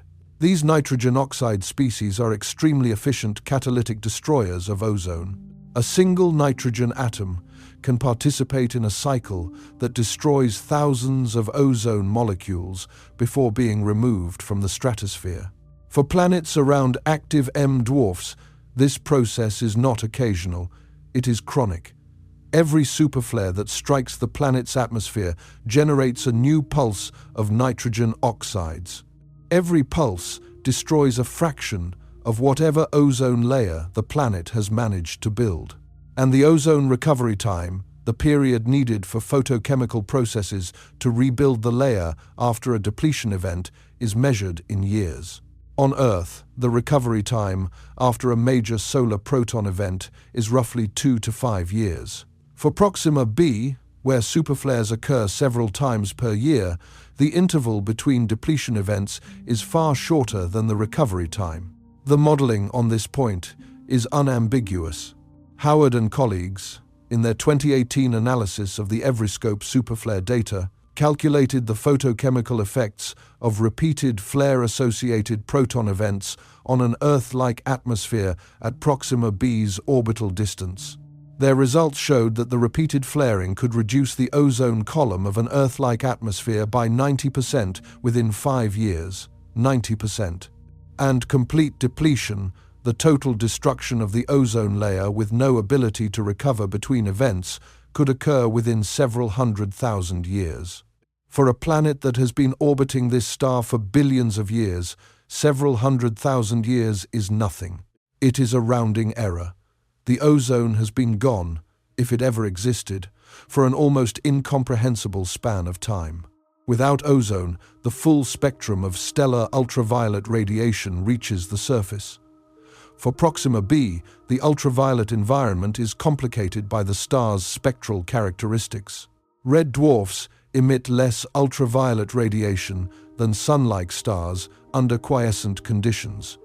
In the baseline state, Proxima b actually receives less UV flux than Earth does.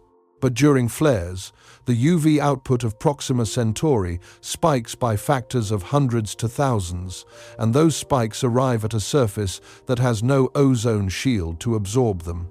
Research by Griesmeyer and colleagues examined the UV flux that would reach the surface of Proxima b under various atmospheric and flare scenarios. Their conclusion was that during superflare events, the surface UV dose would exceed the survival limits of even the most radiation-resistant organisms known on Earth, including Deinococcus radiodurans, a bacterium famous for its ability to withstand extreme radiation exposure.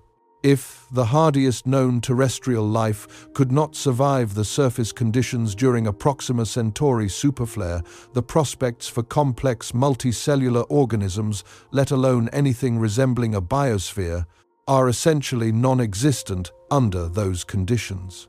Now step back and look at what we have assembled.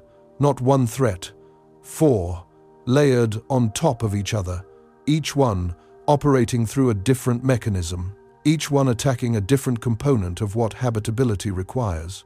The pre-main sequence runaway greenhouse may have stripped the planet of its water before the star even settled into stable fusion. If any water survived, the stellar wind and flare-driven atmospheric erosion have been working to strip whatever atmosphere remains for billions of years. The tidal locking has likely weakened or eliminated the magnetic field that could have provided a shield against that erosion. And the relentless flare bombardment has almost certainly destroyed any ozone layer that might have protected the surface from ultraviolet radiation. Each of these processes has been studied independently. Each has its own peer-reviewed literature, its own modeling frameworks, its own uncertainties and caveats. Scientists are careful, and they should be, to note that we do not know whether Proxima b has an atmosphere, do not know its water inventory, do not know its magnetic field strength, and cannot yet make definitive statements about its surface conditions. But the direction of the evidence is not ambiguous. Every new measurement, every new model, every new observation of Proxima Centauri's behavior has added weight to the same side of the scale. The 2025 ALMA study did not reveal a quiet star that only occasionally misbehaves. It revealed a star that flares 463 times in 50 hours at wavelengths that trace accelerated particle populations. The pre-main sequence modeling did not find a brief, easily survivable warm period. It found 170 million years of runaway greenhouse conditions capable of vaporizing multiple Earth oceans. The ozone chemistry models did not find a slowly degraded but partially functional shield. They found 90% depletion in 5 years and total destruction in a geological instant. The habitable zone is a line drawn on a diagram. Proxima b sits inside that line. But the line measures one thing, temperature, and ignores everything else. And everything else is what determines whether a world can actually sustain the conditions that the word habitable is supposed to describe. What remains is the question of what all of this means. Not just for Proxima b, but for the way we think about nearby worlds, about the search for life beyond the solar system, and about the nature of the hope we place on the first addresses the universe offers us. That question is not a scientific one, at least not entirely. It is something deeper, and the answer requires looking not just at the planet, but at ourselves. There is something that needs to be said clearly before this story reaches its conclusion. We do not know what Proxima b looks like. We do not know whether it has an atmosphere. We do not know whether it has oceans, ice caps, volcanic plains, or a surface scoured to bare rock by billions of years of stellar assault. We have never imaged this world. We have never detected a single photon reflected from its surface or filtered through whatever gas might surround it. Everything described so far, the runaway greenhouse, the atmospheric erosion, the ozone destruction, the magnetic vulnerability, all of it is modeled. All of it is projected from what we know about the star, the orbital parameters, and the physics of planetary environments under extreme conditions. The models are rigorous. The physics is sound. The researchers who built them are among the best in their fields. But models are not measurements. And until we measure what Proxima b actually is, every conclusion carries the asterisk of uncertainty. That uncertainty is not a loophole. It is not a reason to dismiss the evidence or to retreat into comfortable optimism. It is a description of where we stand. And where we stand is in the gap between what the data strongly suggests and what we have not yet been able to confirm directly. Acknowledging that gap is not weakness. It is precision, and precision is the only currency that matters in a story where the stakes are this high. The instruments that could begin to close that gap are coming. Some are already operational, others are under construction, and a few are still in the proposal stage, awaiting funding decisions that will determine whether the next generation has the tools to answer these questions. The nearest term opportunity comes from ground-based extremely large telescopes. The European Southern Observatory's extremely large telescope, currently under construction on Cerro Amazones in Chile's Atacama Desert, will have a primary mirror roughly 39 meters in diameter when it achieves first light. Among its planned instruments is Andes, the Amazones High Dispersion Echelle spectrograph, which has been specifically designed with the capability to analyze starlight reflected from nearby exoplanets. The technique involves separating the faint, reflected light of the planet from the overwhelming glare of its host star using high-resolution spectroscopy and advanced data processing. For Proxima b, this could, in principle, reveal the presence or absence of an atmosphere and provide constraints on its composition. A related instrument concept called ristretto, proposed for the Very Large Telescope, aims to directly detect reflected light from Proxima b by combining extreme adaptive optics with high-resolution spectroscopy. The technical challenge is formidable. Proxima b is expected to be roughly 10 million times fainter than its host star in reflected visible light, and the angular separation between the planet and the star is extraordinarily small. But the teams developing these instruments have identified Proxima b as one of their primary science targets precisely because it is close enough that these measurements, while extremely difficult, are not impossible. Further in the future, space-based missions could transform our understanding entirely. The proposed Habitable Worlds Observatory, a flagship mission concept currently under consideration for development with a potential launch in the late 2030s or early 2040s, is being designed from the ground up to directly image Earth-like planets around nearby stars and analyze their atmospheres for biosignatures. A separate European concept called LIFE, the Large Interferometer for Exoplanets, would study exoplanet atmospheres in the mid-infrared, where key molecular signatures, including water, ozone, carbon dioxide, and methane, are most readily detectable. Both missions list the Proxima Centauri system among their highest priority targets. If these instruments deliver what they promise, we will know within the next 2 to 3 decades whether Proxima b has retained any atmosphere at all. If an atmosphere is detected, its composition will tell us an enormous amount about the planet's history. An atmosphere dominated by carbon dioxide would suggest a world that has lost its water and retained only its heavier volcanic gases. An atmosphere with detectable water vapor would suggest that at least some of the original water inventory survived the pre-main sequence greenhouse. An atmosphere with both oxygen and methane in disequilibrium would be far more provocative, potentially indicating active chemical processes that could include biological activity, though non-biological sources would need to be ruled out first. And if no atmosphere is detected at all, that absence would be its own kind of answer. A rocky world in the habitable zone of its star with no detectable atmosphere would confirm what the models have been suggesting for nearly a decade. The star won, the planet lost. But there is a deeper dimension to this story that no telescope can resolve, no spectrograph can measure, and no mission can answer.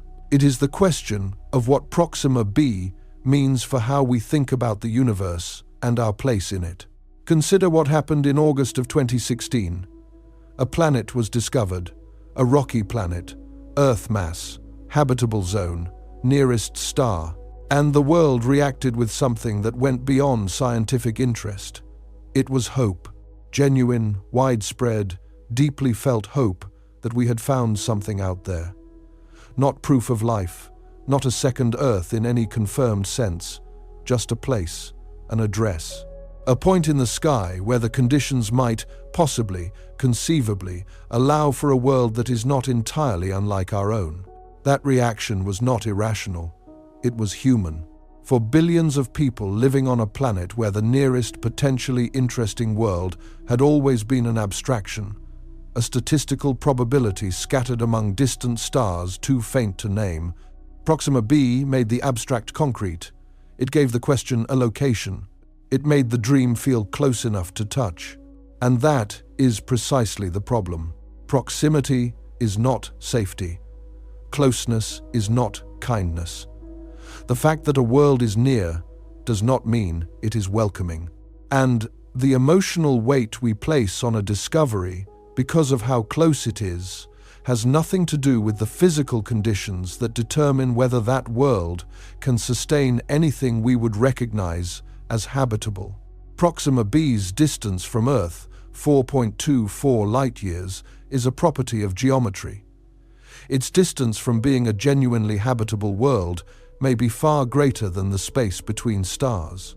This is not a failure of science. Science did exactly what it is supposed to do. It found the planet, it characterized the star, it built the models, it identified the risks, it published the results. Every step of the process has been transparent, rigorous, and honest. The failure, if there is one, is not in the data. It is in the space between the data and the narrative. It is in the gap between what was discovered and what was imagined. And that gap was filled not by evidence but by desire. The desire is understandable. The search for life beyond Earth is not merely a scientific program, it is an existential one. It addresses the most fundamental question a conscious species can ask. Are we alone? Is there anyone else? Is the universe a place where mind and meaning arise more than once, or are we an accident so improbable that the entire cosmos contains nothing else that thinks, wonders, hopes, or grieves? Against the weight of that question, a planet in the habitable zone of the nearest star becomes something more than a data point. It becomes a vessel for everything we want to believe about our place in the universe. It becomes the answer we have been waiting for, not because the evidence supports that answer, but because the question has been open for so long that any hint of a response feels like confirmation. Proxima b absorbed all of that weight. It became the planet people pointed to when they talked about reaching another world. It became the backdrop for magazine covers and documentary sequences and classroom discussions about the future of space exploration. It became, in the public imagination, the nearest Earth. And that label, applied before a single measurement of the planet's surface or atmosphere had been made, set up a collision between hope and reality that the evidence has been building toward ever since. The reality, as it currently stands, is this. Proxima b orbits a star that produces superflares several times per year with energies comparable to the Sun's total luminous output concentrated into bursts lasting minutes. The star flares at lower energies hundreds of times per day at millimeter wavelengths that trace accelerated particle populations directly relevant to atmospheric erosion and chemistry. The stellar wind at the planet's orbital distance is estimated to be at least 10 and possibly 1,000 times more intense than the solar wind at Earth. The planet almost certainly spent roughly 170 million years inside a runaway greenhouse during the star's pre-main sequence phase, potentially losing multiple Earth oceans of water to photolysis and hydrogen escape. The planet is almost certainly tidally locked, rotating once every 11.2 days, which likely compromises or eliminates the dynamo process that would generate a protective magnetic field. And modeling of the photochemical effects of repeated superflare bombardment on an Earth-like atmosphere at Proxima b's distance shows 90% ozone depletion within 5 years and potential total depletion within several 100,000 years. None of these findings, taken individually, constitutes proof that Proxima b is uninhabitable. Taken together, they constitute something that is scientifically more honest and emotionally more difficult. They constitute a convergence. Every line of investigation that has been pursued since the planet's discovery has produced results that point in the same direction, not toward habitability, toward hostility. And this convergence matters beyond Proxima b, for a reason that extends to the entire architecture of the search for habitable worlds. Roughly 70% of all stars in the Milky Way are M dwarfs, red dwarfs, small, cool, long-lived stars with habitable zones that sit close to the stellar surface. The majority of rocky planets that have been found in habitable zones orbit M dwarfs, simply because M dwarfs are the most common type of star and because planets in their habitable zones are easier to detect with current methods due to the shorter orbital periods and stronger radial velocity signals. If the problems that afflict Proxima b are general features of the M dwarf environment, and there is strong reason to believe they are, then the implications for the search for life are staggering. The pre-main sequence luminosity problem is not unique to Proxima Centauri. All M-dwarfs go through an extended contraction phase, during which their habitable zones migrate inward, potentially subjecting any planets that formed in the eventual habitable zone to prolonged runaway greenhouse conditions. The flare activity problem is not unique either. While Proxima Centauri is on the more active end of the M-dwarf spectrum, stellar activity is a common feature of this spectral class, particularly for the fully convective late-type M-dwarfs that make up the vast majority of the population. Tidal locking is essentially universal for habitable zone planets around M-dwarfs. The orbital distances are too short and the tidal forces too strong for any other outcome over billion-year timescales. This does not mean that no M-dwarf planet can ever be habitable. The parameter space is vast, and the diversity of possible planetary compositions, atmospheric masses, water inventories, and magnetic field configurations allows for scenarios in which some worlds survive the gauntlet. A planet that formed farther from its star and migrated inward after the pre-main sequence phase ended could arrive in the habitable zone with its water intact.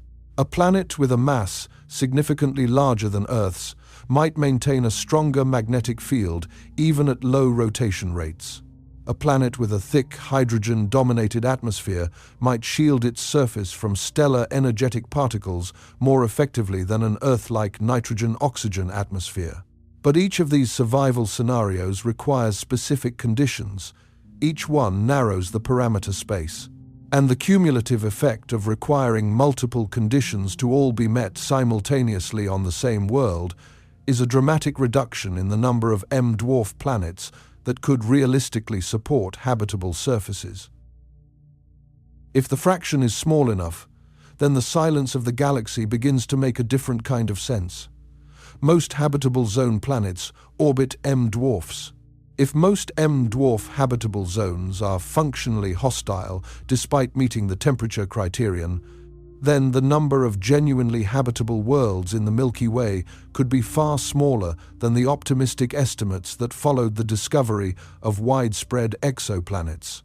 The rare Earth hypothesis, the idea that the conditions required for complex life are so specific and so dependent on coincidence that habitable worlds like our own may be extraordinarily uncommon, gains a new and uncomfortable pillar of support.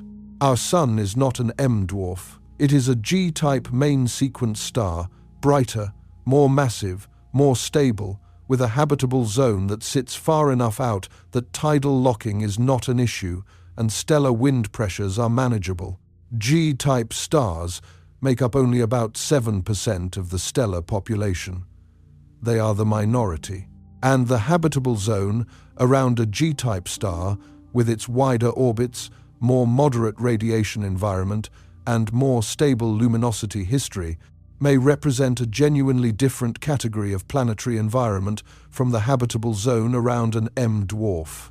Proxima b is not proof that M-dwarf habitable zones are universally hostile, but it is the nearest, most thoroughly studied example of what the M-dwarf environment looks like up close. And what it looks like, after nearly a decade of increasingly detailed investigation, is not reassuring. There is a particular kind of cruelty in the geometry of this situation that deserves to be stated plainly. The nearest potentially habitable exoplanet, the one that sits closest to us, the one that occupies the most prominent position in the public imagination, the one that was supposed to be the first destination, the first answer, the first step beyond the solar system, appears to be one of the worst candidates for actual habitability that we could have drawn from the cosmic lottery. This is not because the universe is malicious, it is because the same property that makes Proxima b close, the fact that it orbits the nearest star, is directly connected to the properties that make it dangerous. Proxima Centauri is the nearest star precisely because it is an M-dwarf. M-dwarfs are the most common type of star. They are everywhere. They outnumber all other stellar types combined. The nearest star was always overwhelmingly likely to be an M dwarf. And M dwarfs, as a class, present exactly the set of challenges that make habitable zone planets like Proxima b so problematic. We did not get unlucky. We got the most statistically probable outcome. The nearest star is a small, active, violent red dwarf. The nearest habitable zone planet orbits inside the blast radius of that star's magnetic tantrums. The world that was closest was never the world most likely to be safe. Proximity and habitability were never correlated. We simply wanted them to be. And that wanting, that deep human desire to find meaning in closeness, to read significance into proximity, to believe that the universe placed an answer right next door, is the thread that runs through this entire story. It is the reason the discovery landed so hard. It is the reason the media coverage was so breathless. It is the reason Breakthrough Starshot chose Proxima Centauri as its target.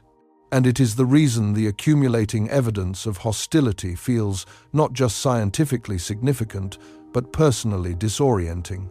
We built something on Proxima b, not a colony, not a base, not a settlement, something more fragile and more important than any of those.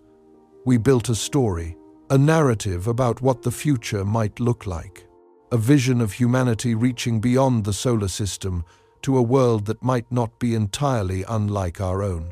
We invested Proxima b with the weight of our loneliness and the brightness of our ambition and the aching ancient hope that somewhere out there, across the void, there is a place where the light falls on something worth finding. The evidence does not support that story, not yet. And the direction of the evidence, year after year, study after study, from the Everscope superflare observations to the espresso confirmations to the V-planet evolutionary models to the 2025 ALMA flare census, has been moving away from the story rather than toward it. That does not mean the story is over. Science is not finished with Proxima b. The instruments coming online in the next 2 decades will provide the first direct measurements of what this world actually is, rather than what models predict it might be. If those measurements reveal an atmosphere, it will be one of the most important discoveries in the history of planetary science. If they reveal biosignatures, the implications will be beyond anything we can currently imagine. And even a null result, a confirmed dead world, with no atmosphere and no water, will be profoundly valuable because it will tell us something definitive about the relationship between habitable zones and actual habitability in the most common stellar environment in the galaxy. But whatever those instruments find, the lesson that Proxima b has already taught us is one that no future measurement can undo. The nearest world is not necessarily the kindest world. The most emotionally important destination is not necessarily the most scientifically promising one. And the hope we attach to a discovery, because of its proximity, has no bearing on the physical reality of what that discovery actually is. There is a version of this conclusion that is comforting. We can say that the universe is large, that there are billions of other planets, that the right world is out there somewhere even if it is not next door, that the search continues, that the dream survives. All of that is true, and none of it addresses the specific, particular loss that Proxima b represents. Because Proxima b was not just any planet, it was the first one that felt reachable. It was the one that collapsed the distance between dreaming and doing. It was the one that made interstellar exploration feel like an engineering problem rather than a philosophical exercise. And the slow, methodical, evidence-driven realization that this world may be hostile, may have been hostile from the beginning, may have been hostile before the star it orbits had even finished forming, takes something away that cannot easily be replaced. It takes away the comfort of the nearest answer, and it replaces it with a truth that is harder to carry but more honest to hold. The most dangerous worlds are not always the ones farthest from us. They are not the exoplanets orbiting pulsars or the rogue worlds drifting through the interstellar void. They are not the gas giants or the lava planets or the worlds orbiting binary stars in chaotic gravitational dances. The most dangerous worlds are the ones that look like they might be what we want them to be. The ones that sit at the right distance from their star. The ones that weigh roughly what Earth weighs. The ones that carry the label habitable and let us fill in the rest with our own longing. Proxima b is dangerous because it is convincing. It is dangerous because every surface property that we can measure from 4 light-years away, mass, orbital distance, habitable zone placement, points toward a world worth hoping for. And it is dangerous because the properties we cannot yet measure, atmosphere, water, magnetic field, surface chemistry, may tell a story that is the opposite of hope. The most unsettling truth in this entire story is not that Proxima b may be hostile. Hostile worlds are common. The universe is full of places where nothing can survive. That is not news.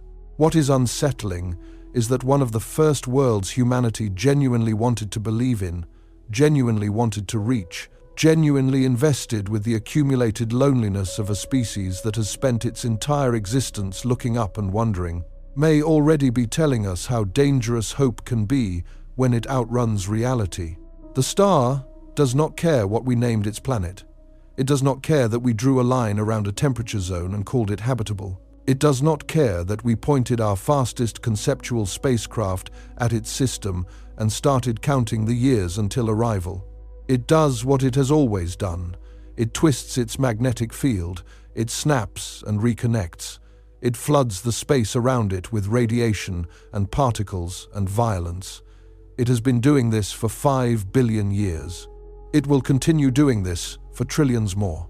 Long after our sun has exhausted its hydrogen and swollen into a red giant and collapsed into a white dwarf, Proxima Centauri will still be burning, still flaring, still bathing its planets in the same relentless storm. And the world we wanted to believe in will still be there, orbiting in the habitable zone, carrying the right mass, sitting at the right distance, wearing every label that hope requires. Whether anything beneath those labels survives is the question we are not yet equipped to answer. But the evidence we have, gathered patiently over nearly a decade by scientists who wanted the answer to be yes just as much as anyone else, suggests that the answer may be no, not because the universe is cruel, but because the universe is indifferent. And indifference, applied at stellar scales across billions of years, is more thorough than cruelty could ever be. The nearest world is still there. It will be there tomorrow, and 1,000 years from tomorrow, and 1,000,000 years after that. It is not going anywhere. Neither is the question it raises. And neither is the silence that answers it. The silence of a world 4.24 light-years away that may have lost its voice before it ever had the chance to speak.